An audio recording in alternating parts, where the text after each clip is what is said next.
Hello madam. സ്റ്റേഷനിലെത്തിയില്ലേ? എത്തി madam. പറഞ്ഞതൊക്കെ ഓർമ്മയുണ്ടല്ലോ. അവര് തിരിച്ചും മറിച്ചും ചോദിക്കും. ഉത്തരം ഒന്നേ ഉള്ളൂ. അച്യുതൻ നിന്നെ വിട്ട് മദ്യം വാങ്ങിപ്പിച്ചു. അന്നേ ദിവസം നീ വാങ്ങിച്ച മദ്യത്തിന്റെ ബില്ലും കാണിക്കണം. ഏത് ബ്രാൻഡായിരുന്നു പറഞ്ഞിരുന്നല്ലോ? ഓ, ഓർമ്മയുണ്ട് മാഡം. ഭംഗിയായിട്ട് പറഞ്ഞു തീർത്ത് സ്റ്റേഷനിൽ നിന്ന് ഇറങ്ങിയ പറഞ്ഞ പണം പറഞ്ഞ സ്ഥലത്ത് പറഞ്ഞ സമയത്ത് തനിക്ക് കിട്ടും. ശരി മാഡം.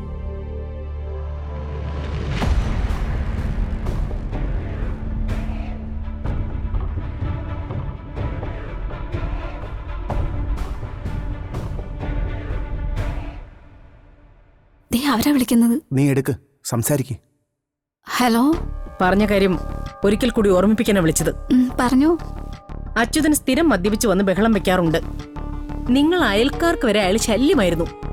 അമ്പി അയാളെ കൊല്ലുമെന്ന് പലതവണ നിങ്ങളോട് പറഞ്ഞിട്ടുണ്ട്. ദേ, ഇങ്ങനെയൊക്കെ തന്നെ പറയണം. ശരി മാഡം. വെറുതെ അല്ല, ഒന്നൊന്നും അറിയാലോ. അറിയാം മാഡം. ശരി.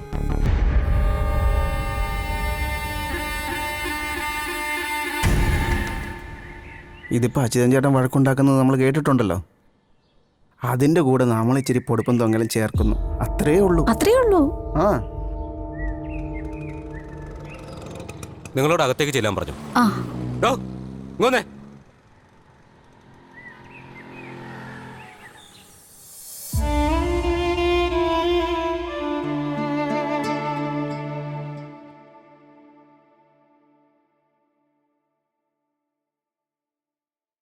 ഇങ്ങനെ കയറി വന്നേ. സർ, കൊല്ലപ്പെട്ട അച്യുതൻ സ്ഥിരമായിട്ട് മദ്യപിച്ച് വീട്ടിൽ വന്ന് ബഹളം ഉണ്ടാക്കുമായിരുന്നു എന്നാണ് നിങ്ങൾ പറയുന്നത്? അതെ സാർ, അതെ. എന്നും വഴക്കായിരുന്നു. അമ്പികേച്ച് സഹി കേട്ട് അച്ചുവേട്ടൻ ഇനി വന്ന് വഴക്കുണ്ടാക്കിയ അച്ചുവേട്ടനെ കൊല്ലുമെന്ന് എന്നോട് പറഞ്ഞിട്ടുണ്ട്. എവിടെ വെച്ച് പറഞ്ഞു? അതെ, ഞങ്ങളുടെ വീട്ടിൽ വന്ന് പറഞ്ഞു സാർ. ഞാൻ ഇവരോടല്ലേ ചോദിച്ചത്? ഞങ്ങളുടെ വീട്ടിൽ വന്നാ സാറേ പറഞ്ഞത്. ഓഹോ, കൊല്ലാൻ പോകുന്ന കാര്യം ആരെങ്കിലും പറഞ്ഞുകൊണ്ട് നടക്കുമോ? ദേ, സത്യം മാത്രമേ പറയാവൂ. സത്യമാണ് പറഞ്ഞത് സാർ. കള്ളം പറയേണ്ട കാര്യം എന്തുവാ സാറേ? ഞങ്ങൾ അയൽവക്കക്കാർക്ക് കിടന്നുറങ്ങാൻ പറ്റത്തില്ലായിരുന്നു. എന്നും വഴക്കം തെറിയാ സാറേ. ഇവരെ കൊണ്ടേക്ക് സ്റ്റേറ്റ്മെന്റ് എഴുതി വെച്ചിട്ട് വിട്ടേക്ക്. ശരി സാർ. ഡ്രൈവറെ വിളിക്കുക. സാർ. സാറേ തന്നെ വിളിക്കുന്നു. നമസ്കാരം സാർ. ഇയാള് സ്ഥിരമായിട്ട് ആളുകൾക്ക് മദ്യം വിതരണം ചെയ്യാറുണ്ടോ? അയ്യോ, അങ്ങനെയില്ല സാർ. പിന്നെ ഇത് മദ്യവിതരണം ശിക്ഷാർഹമായ കുറ്റമാണെന്ന് അറിയില്ലേ? അയ്യോ, അറിയാം സാർ. ഇത് പക്ഷേ അച്ചുവേട്ടനോട്ടുള്ള പരിചയത്തിന്റെ പുറത്ത് വാങ്ങിച്ചു കൊടുത്തതാ. അയാൾ അതും കുടിച്ച് വഴക്കുണ്ടാക്കി മരിക്കുമെന്ന് ഞാൻ അറിഞ്ഞില്ല സാറേ. അങ്ങനെയാ മരിച്ചതെന്ന് ആര് പറഞ്ഞു? അതിപ്പോ ആരാ സാറേ അറിയാനുള്ളത്? കള്ളു കുടിച്ച് അലമ്പുണ്ടാക്കിയതിന് ഭാര്യ കുത്തിക്കൊന്നതല്ലേ. താൻ മദ്യം മേടിച്ചു കൊടുത്തെന്ന് വെറുതെ പറയുന്നതല്ലെന്ന് എങ്ങനെ ഉറപ്പിക്കും? അത് ദേ, ഇതാ സാറേ ബിവറേജിൽ നിന്ന് ഞാൻ വാങ്ങിച്ച സാധനത്തിന്റെ ബില്ല. തീയതിയും സമയവും സാധനത്തിന്റെ പേരും ഒക്കെ ഉണ്ട്. ആ ദിവസം തന്നെയാ അച്ചുവേട്ടൻ മരിച്ചത്.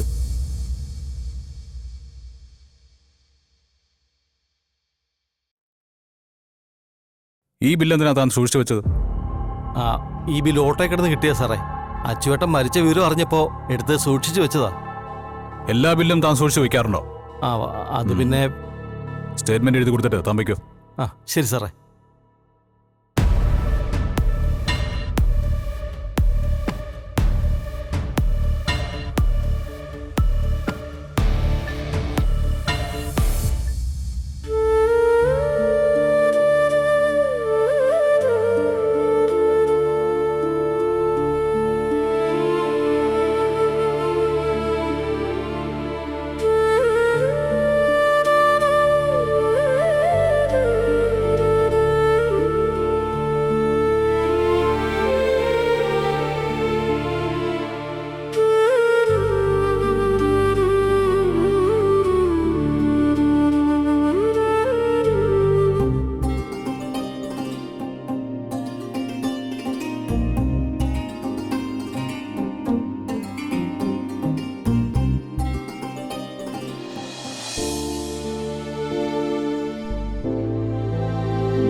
തരണേ.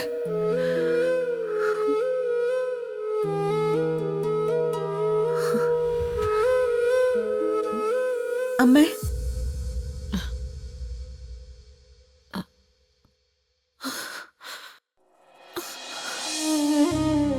എന്റെ മോള്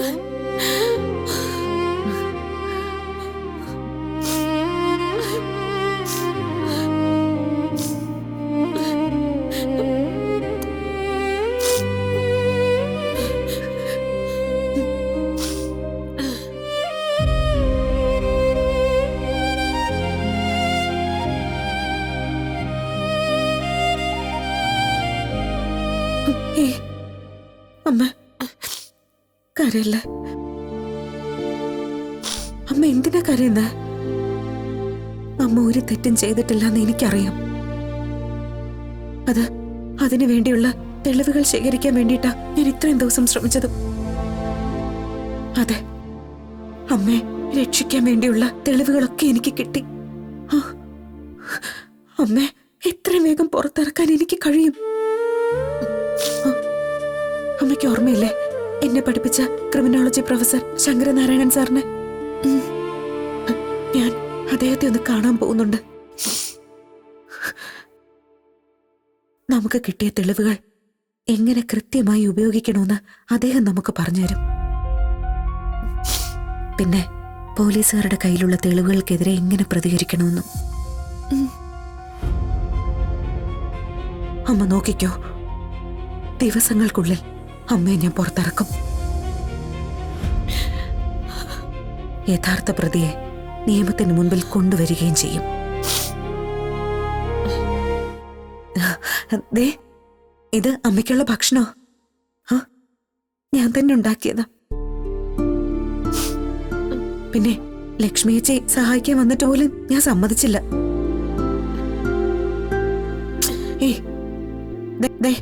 അമ്മ കണ്ണുടച്ചേ, എന്നിട്ട് കഴിക്ക. ഞാൻ വാരിത്തരാം. അമ്മയ്ക്ക് വേണ്ട, വിശപ്പില്ല. അതൊന്നും പറഞ്ഞാ പറ്റില്ല. ഞാനേ ഇത് എന്റെ അമ്മയ്ക്ക് കഴിക്കാൻ വേണ്ടി ഉണ്ടാക്കിക്കൊണ്ട് വന്നതാ. മര്യാദയ്ക്ക് കണ്ണു കൊടുക്ക, എന്നിട്ട് കഴിച്ച.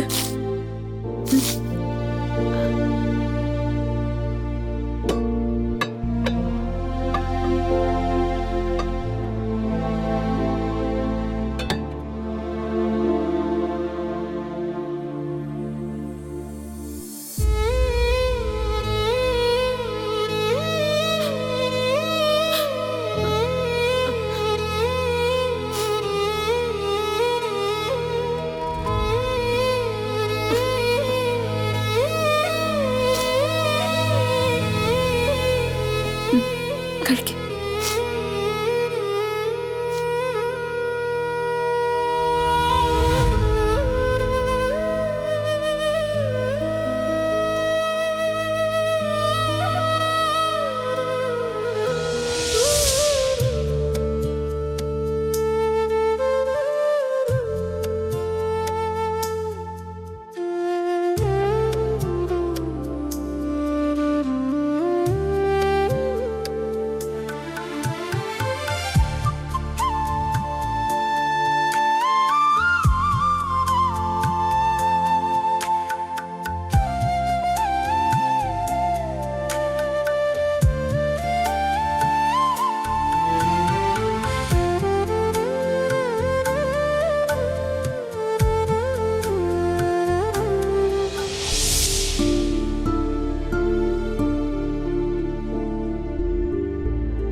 ഞാൻ തുറന്നുതരാം. വേണ്ട.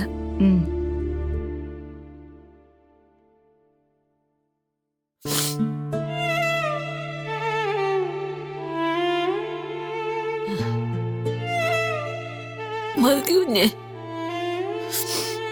ഇനി ഇറങ്ങൂല. എന്നാ ഞാൻ പോയിട്ട് വരാം അമ്മ. ഒന്ന് രണ്ട് കാര്യങ്ങൾ കൂടിയുണ്ട്. അമ്മ ധൈര്യമായിട്ടിരിക്കണം കേട്ടോ. മോളെ,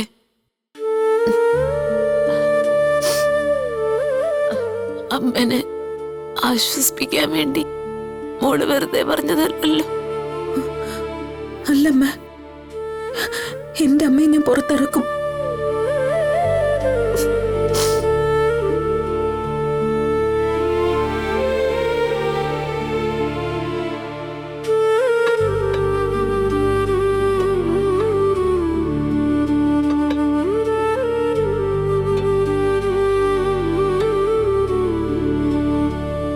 അമ്മനെ ആശ്വസിപ്പിക്കാൻ വേണ്ടി മോള് വെറുതെ പറഞ്ഞതല്ലല്ലോ.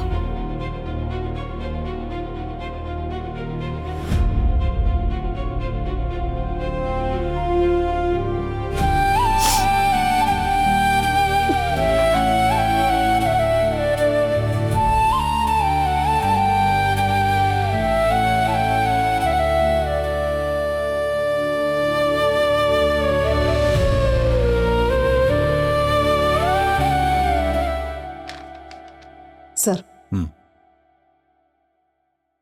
എത്ര ദിവസത്തേക്ക് അംബികയുടെ റിമാൻഡ്? അത് പറഞ്ഞിട്ടില്ല. ഒരാഴ്ചത്തേക്ക് കസ്റ്റഡി തന്നിട്ടുണ്ട് തെളിവെടുപ്പിന്. തൊണ്ടി സാധനം എല്ലാം കിട്ടിയിട്ടുണ്ട്. എന്തായാലും വീട്ടിൽ കൊണ്ടുപോയി തെളിവെടുപ്പ് വേണ്ടാന്ന് വെച്ചു.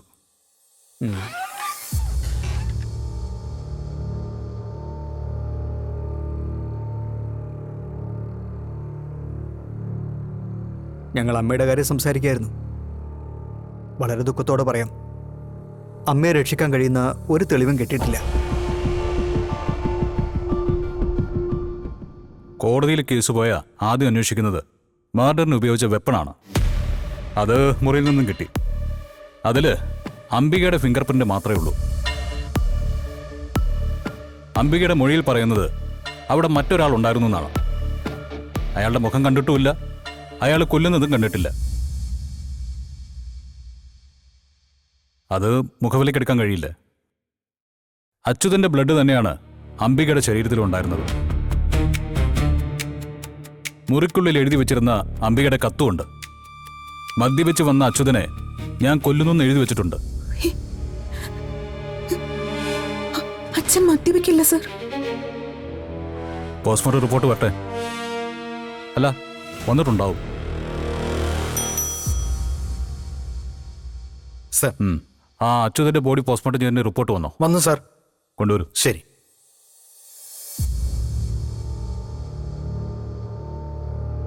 ഭൂമിയുടെ വീടിന്റെ പുറത്തുനിന്ന് ഒരു മദ്യക്കുപ്പി തുണ്ടിയായിട്ട് കിട്ടിയിട്ടുണ്ട്. സർ,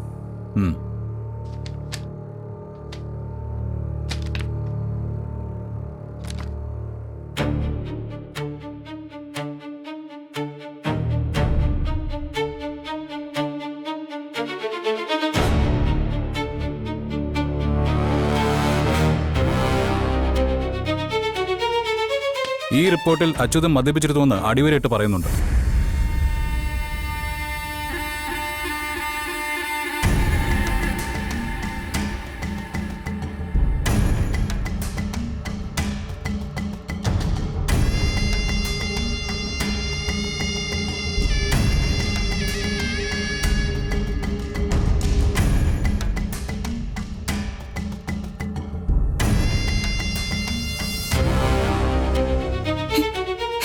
ഇല്ല സർ, ഞാനിത് വിശ്വസിക്കില്ല. 90 ദിവസത്തിനകമേ കുറ്റപത്രം സമർപ്പിക്കൂ. അതിനിടയിൽ എന്തെങ്കിലും അനുകൂല തെളിവുണ്ടോ എന്ന് നോക്കാം. ഞാൻ സാറിൽ വിശ്വസിക്കുന്നു സർ. എന്റെ അമ്മയ്ക്ക് എന്റെ അച്ഛനെ കൊല്ലാൻ കഴിയില്ല. നമുക്ക് അന്വേഷിക്കാം.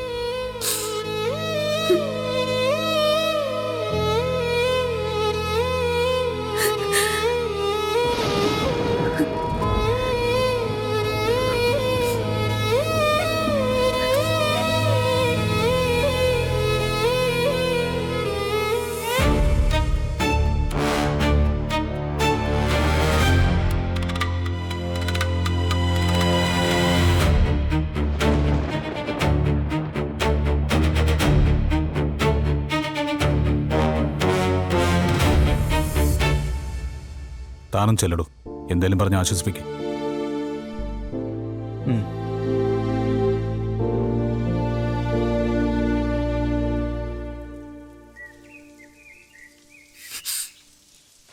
ഭൂമി,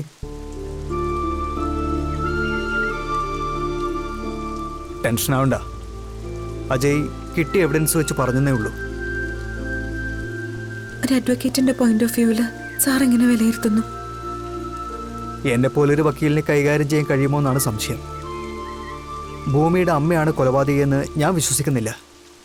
ഇവിടെയുള്ള ഒരു പോലീസുകാരും വിശ്വസിക്കുന്നില്ല. എന്നുവെച്ചാ എല്ലാവരും വിശ്വസിക്കുന്നു അമ്മ അത് ചെയ്തിട്ടില്ലെന്ന്. എങ്കിൽ പിന്നെ അതാരാ? ആ ചോദ്യത്തിന് പിന്നാലെയാണ് ഒരു ഇൻവെസ്റ്റിഗേഷൻ ഓഫീസർ പോകേണ്ടത്.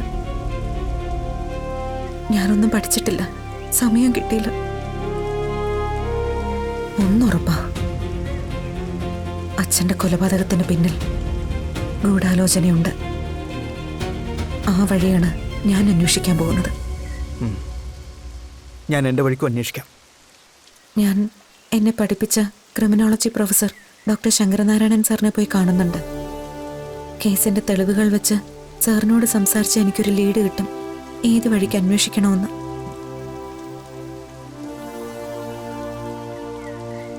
ആരോ ഒരാള് ഈ കൊലപാതകത്തിന് പിന്നിൽ ഒളിഞ്ഞിരിപ്പുണ്ട്.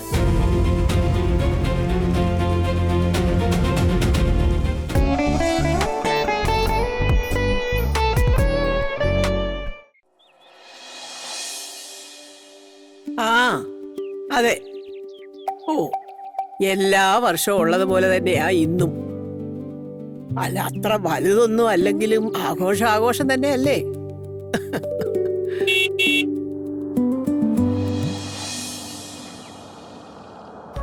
എന്താ വരുന്നുണ്ട്? അതെ, ഞാൻ പിന്നെ വിളിക്കാം. സത്യനാണെന്ന് തോന്നുന്നു.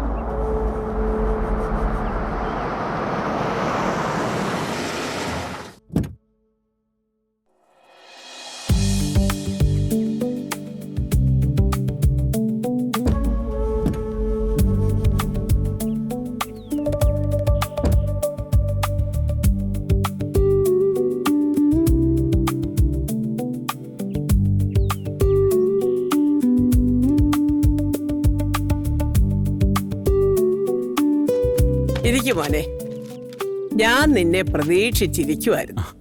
അത് പിന്നെ അമ്മേ വെറുതെ ആണോടാ മോളെ? അഞ്ജനെ ഇങ്ങ് വാ. കിളവി വിളിക്കുന്നുണ്ട്. അമ്മ വന്നേ.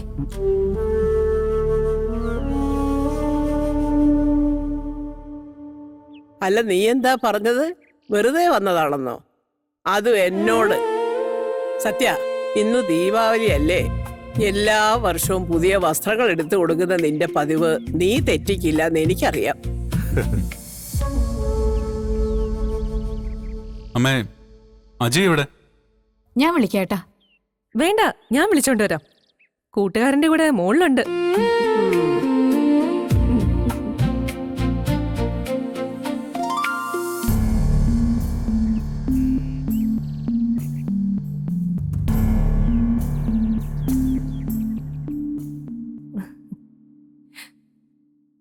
എന്താ ഇവിടെ ഒരു കൂടിയാലോചന? ദീപാവലി ആഘോഷത്തെക്കുറിച്ചാണോ? ഞാനത് പ്രതീക്ഷിച്ചിട്ടാ ഇവിടെ വന്ന് കുറ്റിയടിച്ചിരിക്കുന്നത്. വല്യച്ഛൻ ദീപാവലി കോടിയായി വന്നതാ. ദീപാവലി കോടിയോ? ഈ ഓണത്തിന് എടുക്കുന്ന ഡ്രസ്സ് ഓണക്കോടിയല്ലേ? ഇത് ദീപാവലി കോടി. എനിക്ക് മറ്റാരോളം ഇങ്ങനെ എന്തെങ്കിലും വാങ്ങിച്ചു കൊടുക്കാനൊക്കെ വർഷത്തിലൊരിക്കൽ ഇങ്ങനെ ചെയ്യുമ്പോഴാ ഞാൻ തനിച്ചായിട്ടില്ല എന്നൊരു ആശ്വാസം തോന്നുന്നത്.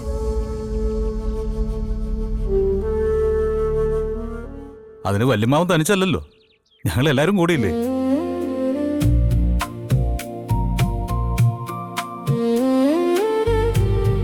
ആ സത്യ, ഇനി വെച്ച് താമസിപ്പിക്കണ്ട. നിന്റെ കൈ കൊണ്ട് തന്നെ എല്ലാവർക്കും അങ്ങെടുത്ത് കൊടുത്തേക്ക്. ശരിയമ്മേ. ആ, ഇത് അമ്മയ്ക്ക്. നന്നായി വരട്ടെ മോനെ. നിന്റെ എല്ലാ ദുഃഖങ്ങളും സർവേശ്വരൻ മാറ്റി തരട്ടെ. ആ മാധവ, സംഗീതേ, മാധവ ചെന്ന് മേടിക്കേ. സംഗീത, ഭവാനി കേറി വാ, വന്ന് വാങ്ങിക്ക്.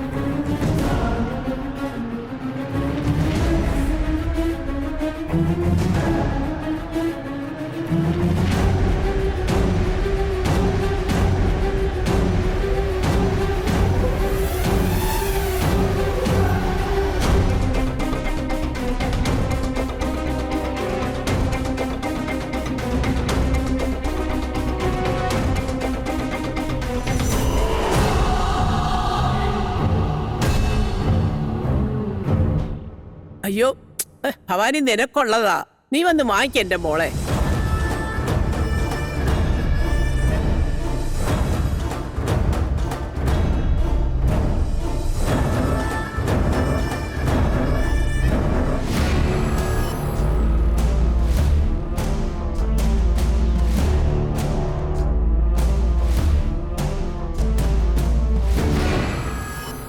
ഇതൊന്നും വല്യച്ഛൻ കാര്യാക്കണ്ട.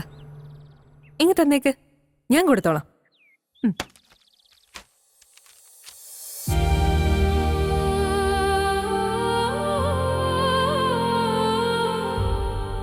വല്യമാവ എനിക്കുള്ള വീതം തന്നില്ലല്ലോ. അതിലുണ്ട്, നീ എന്താണെന്ന് വെച്ചാൽ നോക്കിയെടുത്തോ. ഞാൻ ഇറങ്ങാമേ. പോകാനോ? അതൊന്നും പറ്റില്ല. ഇന്നത്തെ ആഘോഷം നിനക്ക് അറിയാവല്ലോ മോനെ, അതൊക്കെ കഴിഞ്ഞിട്ട് പോയാ മതി. ആ ഞാനിനി ഒന്നിനും ഇല്ലമ്മേ, എന്റെ മനസ്സാകെ കലങ്ങിക്കിടക്ക. ഭവാനി ചെയ്യുന്നതും പറയുന്നതൊന്നും ഏട്ടൻ കണക്കിലെടുക്കണ്ട. അതിന്റെ പേരില് മനസ്സ് കലക്കുകയും വേണ്ട. ഏയ്, അത് മാത്രമല്ല, ഓരോ വിശേഷ ദിവസങ്ങൾ വരുമ്പോഴും എന്റെ മനസ്സ് വിങ്ങിക്കൊണ്ടിരിക്കുക. സുമിത്ര, എന്റെ അഭിരാമി മോള്, ആ നീറ്റല് മരണം വരെ മാറില്ല. സത്യ മോനെ, ഞാനില്ലമ്മേ ഒന്നിനും, പ്ലീസ്. ഇത് പിടിച്ച് മോനെ, നീ ഒന്ന് നിന്നേ. എന്റെ പൊന്നു മോനെ, എനിക്കിനി എത്ര കാലം കൂടി ഉണ്ടടാ. നാളെ എന്റെ കാലം കഴിയുമ്പോ നീ എത്ര ആഗ്രഹിച്ചാലും ഒരുമിച്ച് ഒരു പിടി ചോറിരുന്ന് കഴിക്കാൻ പറ്റുമോ? നീ തൽക്കാലം എനിക്ക് വേണ്ടി ഇവിടെ നിൽക്കടാ മോനെ.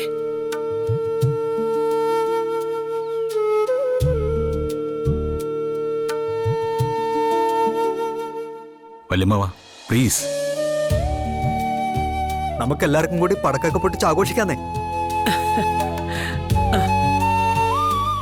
മക്കളെ നിക്ക് മോനെ, അമ്മയല്ലേ പറയുന്നത്.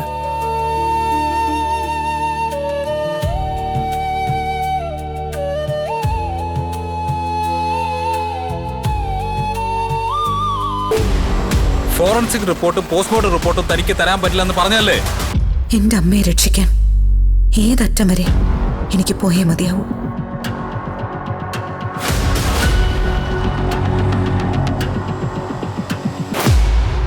അജയ് പോവില്ല. പോയാൽ അതിന്റെ ശവത്തിൽ ചവിട്ടിയിട്ടായിരിക്കും. ഞാൻ ഇങ്ങോട്ട് വരുമ്പോ ആരോ ഒരാള് എന്നെ ഫോളോ ചെയ്യുന്നത് പോലെ തോന്നി.